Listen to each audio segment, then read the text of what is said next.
Hi hello नमस्कार. कसे आहात सगळे? मस्त आणि मजेत ना? मी पण मस्त आणि मजेत.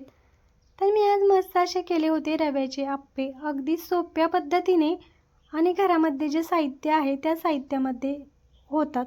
असं बाजारातून काही नाही आणलं तरीही चालतं. मी जे रव्याच्या आप्प्यामध्ये असतं ते सगळं आपल्या घरामध्ये अवेलेबल असतं, त्यामुळे इतकं काही टेन्शन नाही. काही जर नसेल घरामध्ये तर रव्याचे आप्पे अवश्य करून पहा. पटकन झटकन होतात आणि खायला पण अतिशय सुंदर लागतात हिरवी चटणी बरोबर. तर आता त्यासाठी मी घेतलं होतं 2 वाटी रवा. 2 वाटी रवा आणि 1 वाटी दही, म्हणजे 2:1 प्रमाण. हे अगदी योग्य प्रमाण आहे बरं का. आता हे प्रमाण मी 2:1 इतकं योग्य सांगते कारण आप्पे माझे एकदम छान झाले होते. त्यासाठी मी सांगते की 2:1 प्रमाण हे अगदी बरोबर आहे. आता रवा एका भांड्यामध्ये घेतला होता आणि त्या भांड्यामध्ये ते दही आणि रवा मिक्स करून घेतला होता. त्यानंतर आहे ना यात बॅटर मिक्स केलं, पण म्हटलं यात थोडीशी पाण्याची कमतरता आहे. मग जे दही होतं त्याच वाटीमध्ये थोडंसं पाणी घेतलं आणि ते बॅटर मिक्स करून घेतलं आणि एक 15 ते 20 मिनटासाठी सेट करून ठेवायचं. मला जास्त वेळ लागला होता, म्हणजे माझ्या कामामुळे वगैरे, पण एक 15 मिनटात होतं ते. त्यानंतर मस्त असा तडका तयार करून घेतला होता. तडक्यामध्ये जास्त काही नव्हतं बरं का. जिरे, मोहरी, कांदा आणि मिरची कापून घेतली होती. तुम्हाला पाहिजे असतील तर तुम्ही भाज्या अवश्य टाका. गाजर असेल, टोमॅटो असेल, तुम्हाला जे आवडतं ते. आता मुलांना आवडत नाही त्यासाठी मी जास्त काही त्यात मिक्स केलं नाही. फक्त इतकंच मीठ, मिरची, कांदा, जिरे, मोहरीचा तडका दिला, बस. जास्त काहीच नाही मी त्यात ॲड केलं. ज्याच्या त्याच्या आवडीनिवडी वगैरे असतात, त्यामुळे तुम्हाला आवडत असेल तर अवश्य भाज्या त्यात मिक्स करा, काही प्रॉब्लेम नाही. खूप छान लागतं ते पण. मस्त असं बॅटर मी मिक्स करून घेतलं होतं.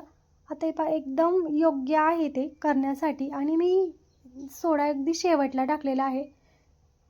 तिकडं जे आप्पेचं भांडं आहे ते भांडं मी गॅसवरती ठेवलं थोडंसं गरम होण्यासाठी, आणि मग मी इकडं सोडा असो किंवा इनो असो तुमच्याकडे जे असेल ते मिक्स करायचं. कारण जेव्हा आपण सोडा मिक्स करतो त्यानंतर ते लगेच म्हणजे त्याला लगेच उष्णता दिली गेली पाहिजे. त्याने काय होतं ते छान फुलतं, बाकी काय नाही. इकडे मी मस्त आप्पे पात्रामध्ये थोडंसं तेल मी थोडंसं घेतलं होतं तेल, पण ते दिसतंय जास्त पण काही नाही. थोडंसं घ्यायचं आणि भांड्याचं गोल फिरवायचं, म्हणजे काय होतं सगळीकडे ते तेल मिक्स छान होतं. आता काय झालं माहिती आहे का, एका हाताने मी मोबाईल धरलेला, स्टँडचं काही जमेना तिथं माझ्याकडनं, त्यामुळे, आणि दुसऱ्या हाताने आप्पे करत होते त्यामुळे जरा वेळ लागत होता. म्हटलं आता हे आपण सगळं बाजूला ठेवून देऊ आणि काय करूया, पहिल्यांदा सगळीकडे आप्पे हे करावं, म्हणजे झाकण ठेवून होतील ते. आणि मस्त असे माझे ना आप्पे तयार नव्हते झाले अजून, होतच होते.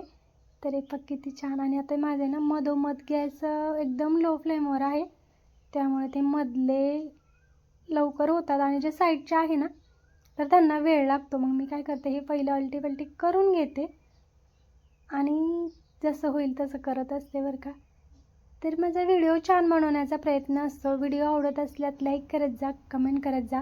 चॅनलला कोणी नवीन असेल तर सब पण करा.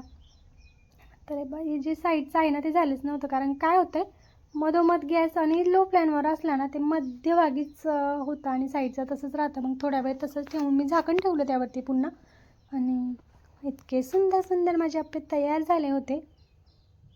खाण्यासाठी खूप छान लागतात आप्पे. आणि चटणी, हिरवी चटणी, आता माझ्याकडनं हिरवी चटणीची रेसिपी व्हिडिओमध्ये दाखवली गेली नाही, खूप वेळ झाला होता. मग मी फक्त तेवढाच व्हिडिओ घेतला आणि हिरवी चटणीची रेसिपीसुद्धा माझी ना नाही आहे मला वाटतं व्हिडिओमध्ये, पण हिरवी चटणीची रेसिपीसुद्धा मिरची, कोथिंबीर, लसूण आणि थोडेसे शेंगदाणे घ्यायचे. मस्त त्याला जिरे मोहरी मस्त मिक्सरमध्ये बारीक वाटून जिरे मोहरीचा तडका द्यायचा. याबरोबर खूप छान लागते, अगदी अप्रतिम. तर चला भेटूया नेक्स्ट व्हिडिओमध्ये. बाय सगळ्यांना.